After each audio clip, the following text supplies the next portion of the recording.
So the podcast though, you started it in 2018, summer Yeah. 2018, but what's Yep. really interesting to me is that in August 2020, you switched from doing it weekly to daily, and Yeah. specifically not like every, work day, but 7 days a week. And I'm pretty sure you did this for over 100 days. So you started first day of August, you did it all of August, all of September, all of October, and then November you fall off a little bit. But then after that, you're still doing it like 3 days a week, if not more, for a little while. Yeah. And all that just to say, like, that sounds horrible to me as like somebody who does a podcast. Like, it sounds like a bad idea for me. Like, I feel like I'd get burnt out. I'd worry Yeah. that nobody is listening to them. It's just it's horrifying to me. So I really Yeah, want to yeah. know why you did that and what it was like. I think it was from hearing a podcast. I wanna say it's a marketing podcast, like, by Single Grain, this marketing agency that had done it daily, and I'd heard how they grew through a daily podcast, and I had Mhm. seen daily podcasts that had done really well, even, like, Entrepreneur on Fire back in the day, I think was daily as well with John Lee Dumas. I remember hearing that, like, years and years ago, and so when I was doing my podcast, I was trying to think of any type of way to grow because it's so hard to grow It's an really hard. audience. And then I also knew that, like, okay, if I do more episodes, I will just meet more founders. I don't know where this is going Mhm. to lead to, but I will build a network even faster versus one time a week. It's like 7 times a week. And also, then the thing I love about a daily anything, which is I fought the urge to do a daily newsletter, but trust me, it's still in my mind always, is that the habit of doing anything daily. And I used to tell my clients this when I was a personal trainer way back in the day was like, there's not a question of if you'll do it or not. The question is, what am I doing for this thing? So Yeah. it really shifts everything doing it It's daily. So reps. for the, yeah, it's reps. And for the podcast, it was the same way. When I knew I was doing it daily, it was like, my eyes were always open to, okay, who could be a potential guest? And I had a high bar. A lot of these people had raised millions of dollars in venture capital, or they were investors who were great. And so I was on Twitter all the time. I was like looking on LinkedIn, always like asking for referrals. It made it way simpler to be like, or reach out, being if you have an ambitious thing you're doing, it's easier for people to help you.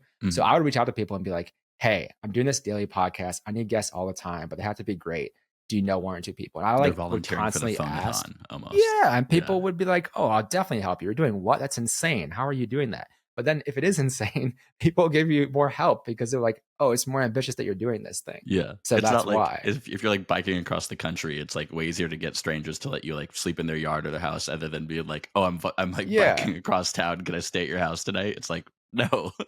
Yeah, no one gets sponsors for a bike ride to their neighbor's house, right? Yeah. Yeah. Like, you get sponsors for a bike ride across the country. It's more ambitious, and so I always, like it's part of, like, I think the Tim Ferriss thing around, Magic of Thinking Big. He always Mhm. recommended that book and talked about it, and you say, like, it's easier to pursue more ambitious goals oftentimes because there's less Mhm. competition and people are willing to help you. So I had that in mind too when I did that. I was like, what's a more ambitious version of what I was doing? And the podcast is called Just Go Grind. So, like, clearly, like, It's on I brand. live that. Yeah, it's on brand to be like, I'm doing this daily. And I did meet so many great founders through that I've still like kept in touch with and know. And I always knew like Mhm. the relationship side of podcasting and media is what I loved, how you could leverage like media to meet people. And then now doing a lot more with that now we can get into, but like I always kind of had that in mind. And Mhm. that's the only reason why I stopped daily is because I got into VC from that. So that's why. Oh, well, okay, so that I love that. Like, I always think, like, with any type of creator, there's some kind of monetization in the goal, but like monetization can be getting a job or like Sure. network, like something that brings you some kind of monetary benefit down the line. So a few questions here. One, Yeah. it got you this job, but did it grow the podcast? It did. I mean, downloads grew, and then inherently the audience kind of the momentum kind of grew from that. Hmm. It's never been like huge. It's always been like relatively small. It's kind of niche in some ways. Hmm. It definitely grew the podcast. I think the thing that also, if you're thinking about like as a creator hat is on, you're thinking of surviving. If you have something that's smaller, it's fine. But when I was doing it daily, the amount of ad slots I had then is more as well. So it was Yeah. easier to pitch in. Like I got maybe a couple of sponsors for it, where it was like, okay, I'll just whatever, maybe it's like $2,000 or something. And it's like for one episode, obviously it's like way too much given the downloads, but it's like, okay, I have 7 a week though. And there's always new things I'm promoting on social A lot of or the surface area. podcast. So there's lots of surface area. Exactly. And Hmm. then you can think about the amount of content I can create with having a daily podcast. There's so much to Yeah. Well, repurpose and so stuff. So what it's about easier. like each podcast? I'd say I scrolled through this period on Yeah. Spotify. I think the average length is probably 50 minutes. So I'm Yeah. interested in a bit of the process. We don't have to go too granular, but like Yeah. how long before August 1st had you started like pre-recording and getting people booked and like where you do like Hmm. batch recording in a day? How did you pull this off Yeah. executionally? Yeah, I was a little bit ahead, but not much. I might have been like a week ahead of interviews that were like ready to roll, but not much more than that. So the Mhm. actual process then, so I had one assistant help me on the editing side of things.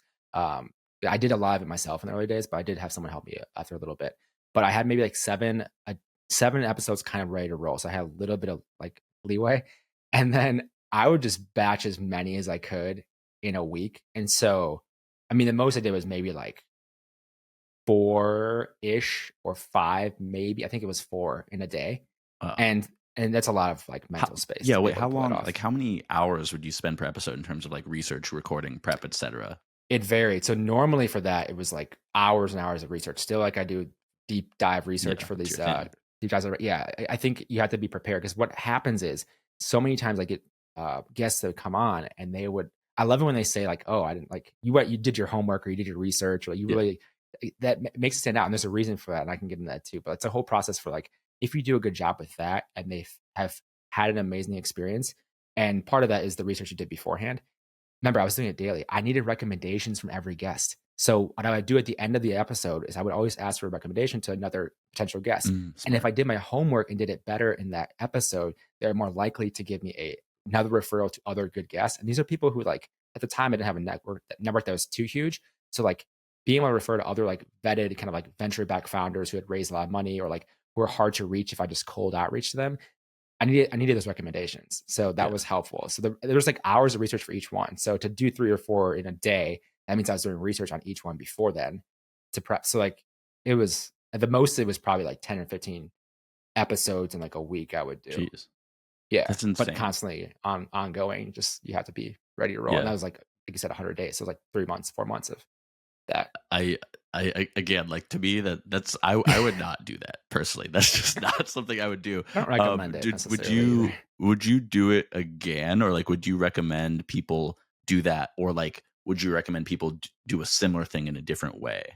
I actually think it's great for jump starting any project Mm, as a mhm. purely and yeah, there's different like trains of thought on Well, this. Like famously, some like, of the ship 30 for 30 is a big, thing people do. exactly. I think the benefit of it is it gets you reps on becoming better Mhm. at the Yeah. art of doing podcasts and doing outreach and getting momentum and having something to promote daily that you can just like you have a new episode to promote. So you always have to be kind of promoting and self-promoting and shipping, which some people struggle with that. I've gotten over that after like years of blogging, but like that was helpful too. So I think from that perspective, it's helpful. The problem is like you have to be willing to kind of suck it up a little bit because it's hard, obviously, but Yeah. also figure out the monetization to make it make sense because it's way easier to do that when you have money coming in for each episode, right? So like there's trade-offs on that. But for me, I mean, it was so worth it. Thinking bigger picture, it was incredibly worth it to Tough do at the that. time, but life-changing. Yeah, absolutely. Yeah.